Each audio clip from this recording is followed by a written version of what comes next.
There was a bag of golf clubs sitting in my hallway that my son-in-law had left there 3 weeks ago. He hadn't called to pick them up. He hadn't texted. He just left them there like he left everything else, assuming I'd take care of it. That was the moment I understood something I should have seen years earlier. My name doesn't matter much to this story. What matters is that I'm 63 years old. I live in a split-level house in Oakville, Ontario, and for the last 4 years I have been quietly, methodically, invisibly treated like a bank account with a heartbeat. My daughter.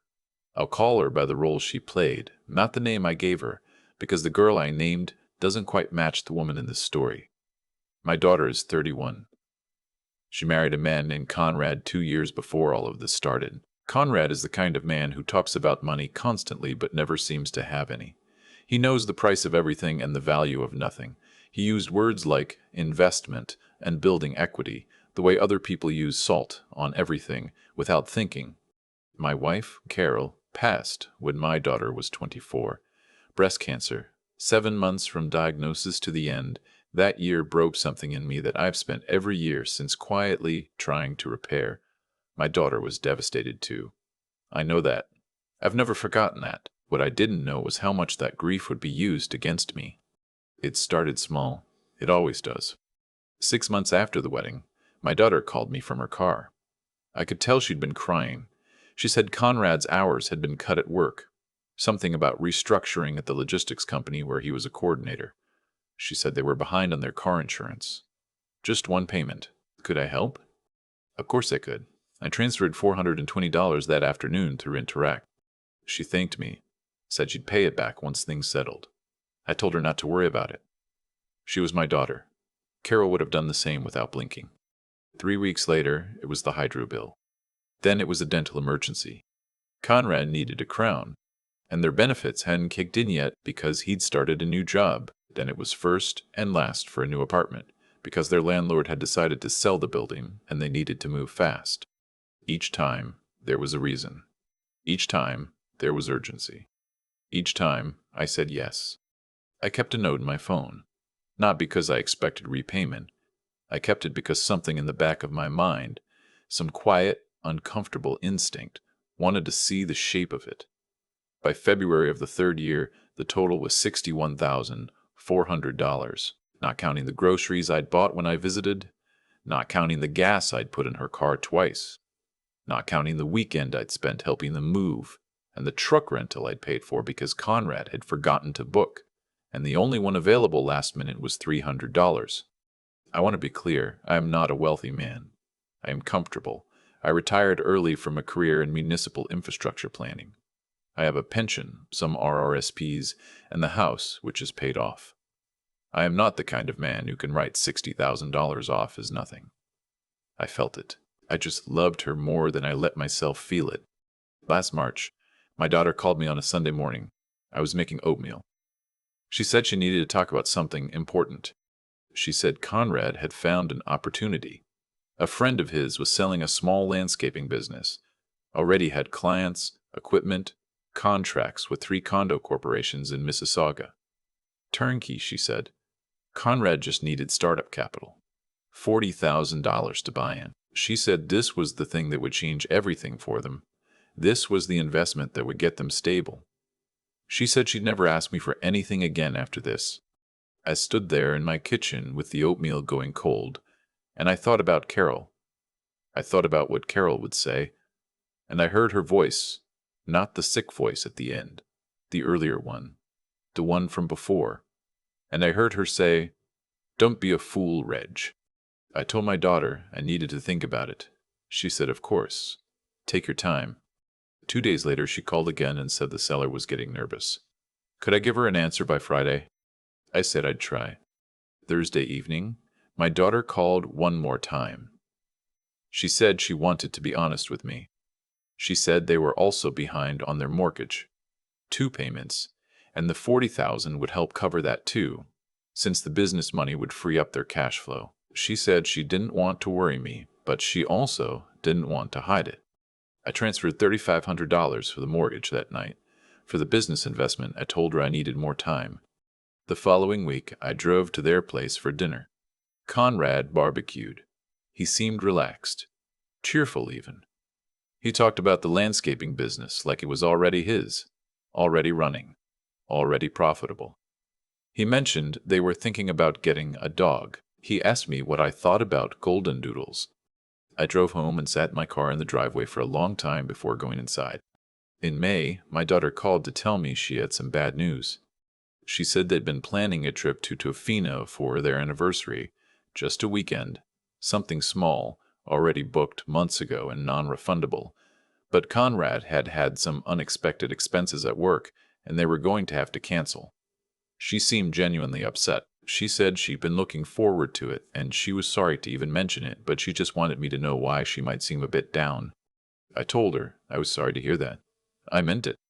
I said we'd find something to do to celebrate their anniversary another way. Maybe dinner out, my treat. She said that was sweet. I hung up the phone and went back to what I'd been doing, which was sitting at my kitchen table looking at a piece of mail I'd received that morning. It was a letter from my financial advisor. Routine stuff, a quarterly statement.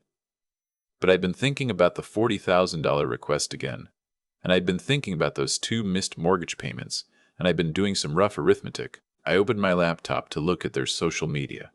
Not because I'm that kind of father, but because something Carol used to call the quiet alarm was going off, and I'd learned over 63 years to listen to it. My daughter's Instagram was set to private. It always had been. Conrad's was not. I found it in about 40 seconds. He didn't post often.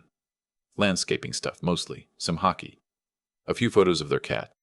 And then, posted 4 days after my daughter had called to tell me Tofino was canceled, there was a photo of the 2 of them standing on Cox Bay Beach. Sunset. Matching rain jackets. Her head on his shoulder. The caption said, "Nothing like the island to reset. Grateful." 47 likes. I sat with that for a long time. I didn't call her. I didn't text. I closed the laptop and made tea and sat at the kitchen table and let myself feel the full weight of what I was looking at. She'd called me to tell me they couldn't afford to go. Then they went. I want to be precise about what I felt, because I've thought about it many times since. It wasn't anger, not at first. It was something colder and quieter. It was the feeling of a man who has just understood, all at once, a very long sentence he's been reading one word at a time for years. I went back through everything, every call, every amount, every reason, every urgency. I thought about the restructuring at Conrad's job that had never seemed to actually slow them down. I thought about the dental emergency the same month they'd apparently booked a non-refundable trip to Vancouver Island. I thought about the mortgage payments they'd missed while Conrad was casually discussing golden doodle breeders over barbecue. I thought about the $40,000 they were still waiting for me to decide on. I opened my phone and found the note where I'd been tracking the transfers. $61,400. Plus the $3,500 for the mortgage. $64,900. Over 3.5 years, given freely, no paperwork, no conditions, no questions. I closed the note.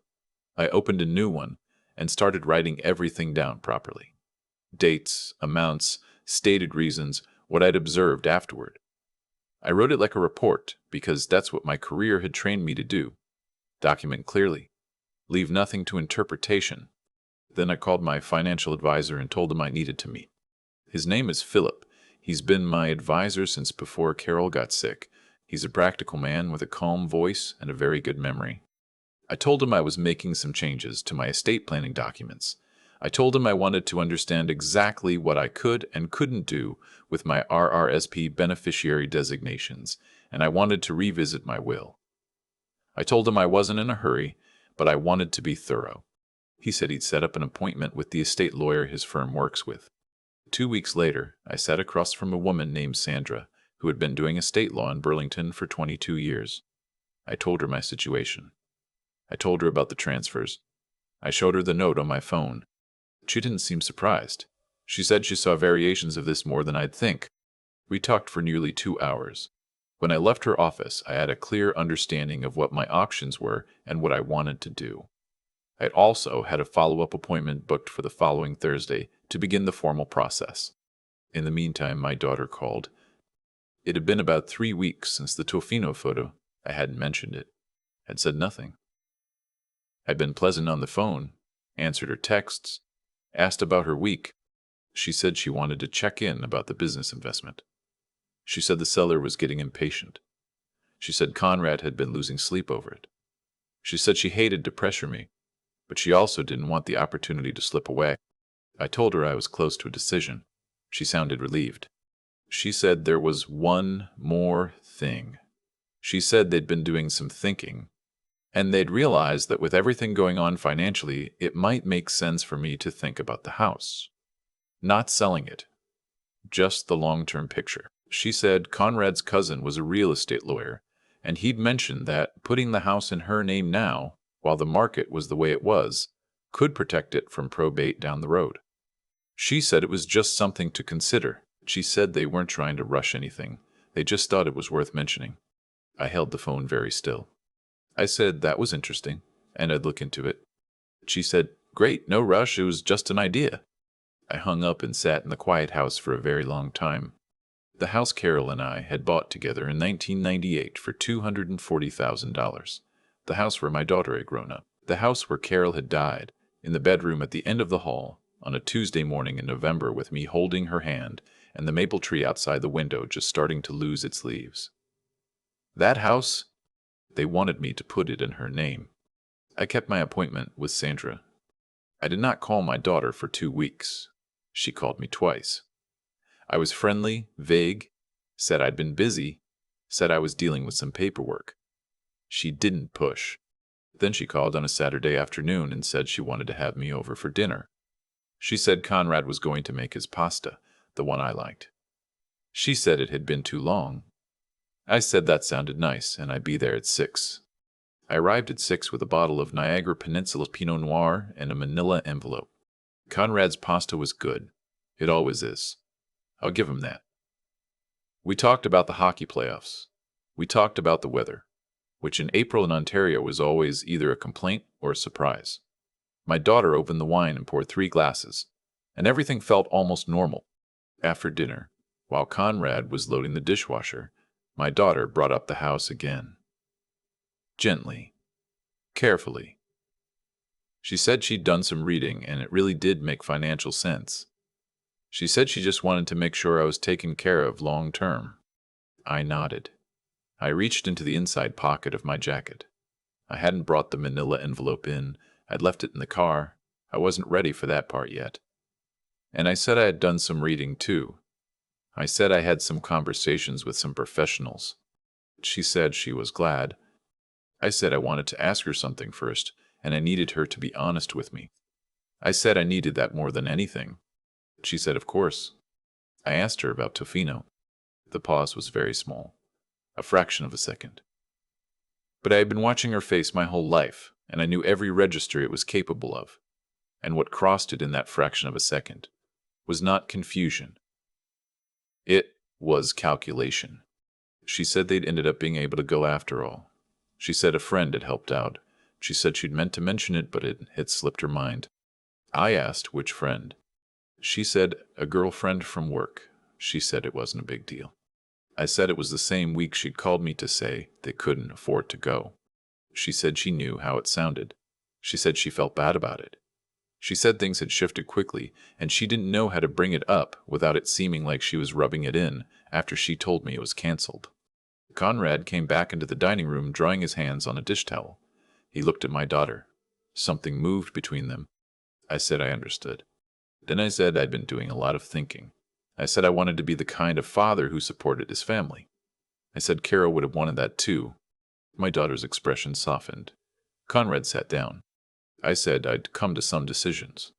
I put the envelope on the table. I told them I had updated my will.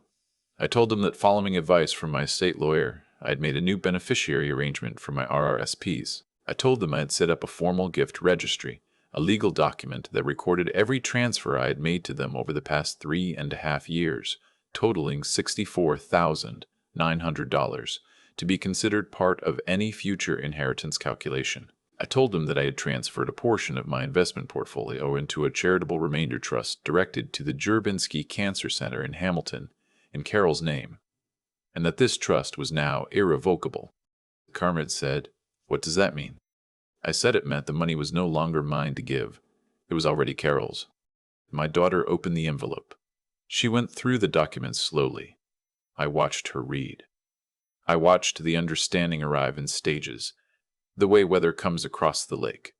First the stillness, then the color change, then the thing itself. She looked up at me.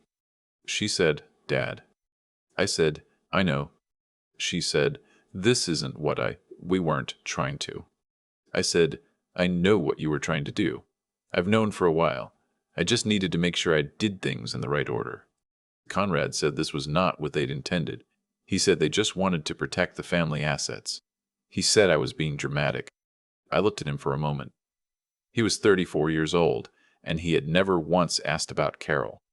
Not once, in 2 years of family dinners and holidays and phone calls, had he asked what she was like, what she'd done, who she'd been. He'd moved into the space she left and treated it like a vacancy.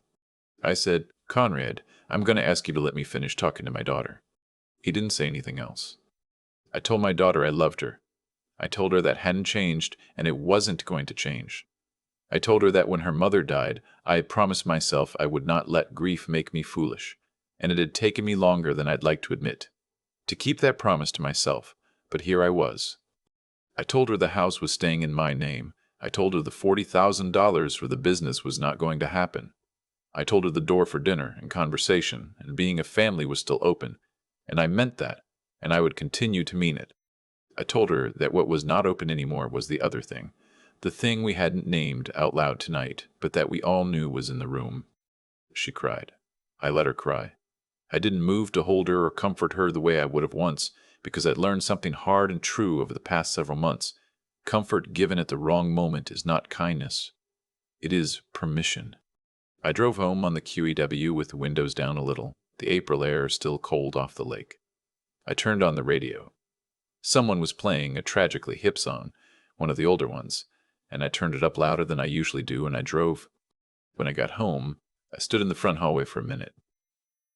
The golf clubs were still there. I'd forgotten about them entirely. I picked them up, carried them through the kitchen, and put them outside by the recycling. Conrad's cousin knew where to find them if he really wanted them. The next morning, I called Sandra to confirm the paperwork was finalized. She said everything was in order. I thanked her. She said she hoped things would settle down for me. I told her I thought they already had. I made oatmeal and sat at the kitchen table in the quiet house and ate it while it was still warm.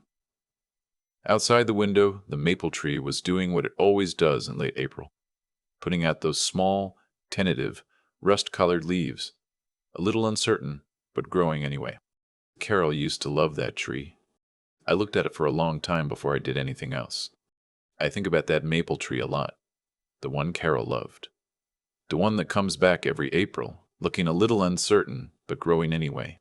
There's something honest about a tree that doesn't pretend winter didn't happen. It just grows through it. I've been trying to learn that from it for 3 years now. What happened between my daughter and me didn't start the night I put that envelope on the table. It started much earlier, in all the small moments when I chose comfort over clarity. Every time I transferred money without asking a real question, I wasn't just giving away dollars. I was teaching her that I could be managed. That love and money were the same currency in our house. That grief made me soft enough to lean on indefinitely. I didn't do that out of weakness exactly. I did it out of something that looked like love, but was really closer to avoidance, avoiding the harder conversation, avoiding the possibility that the girl I raised had grown into someone I didn't fully recognize. The thing about Conrad showing me those golf clubs was that he didn't even know he was showing me anything. That's what I keep coming back to, the carelessness of it. When someone stops hiding their assumptions, it means the assumptions have become comfortable. He'd left those clubs in my hallway because it genuinely hadn't occurred to him that I might not just hold them indefinitely. That's how long the pattern had been running. I don't think my daughter is a bad person. I want to be careful about that. I think she married a man with a particular relationship to other people's resources, and over time she adapted to his way of seeing things, and somewhere in there she stopped seeing me as a father and started seeing me as a variable in a financial equation. That's not a small thing to come back from. But it's also not the same as being irredeemable. What I know is this: I couldn't fix any of it by continuing to participate in it. Every time I said yes when the honest answer was no, I was choosing a false peace over a real one. I was choosing to feel like a good father in the short term at the cost of actually being one.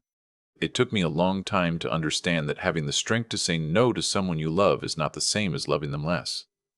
It might actually be the opposite. The clearest thing I did in this whole mess was sit down with Sandra and make decisions from my head and my values instead of from the part of me that was still grieving Carol and terrified of losing my daughter too. That took more out of me than I expected, but it also gave me something back that I hadn't realized I'd been losing: a sense of my own judgment, a sense that I could still read a situation clearly and act on what I saw. I hope my daughter finds her way back. I've left the door open. I meant that when I said it at their table, and I still mean it now. But the other door, the one where I stopped thinking for myself, that one stays closed. The oatmeal tastes better when it's still warm.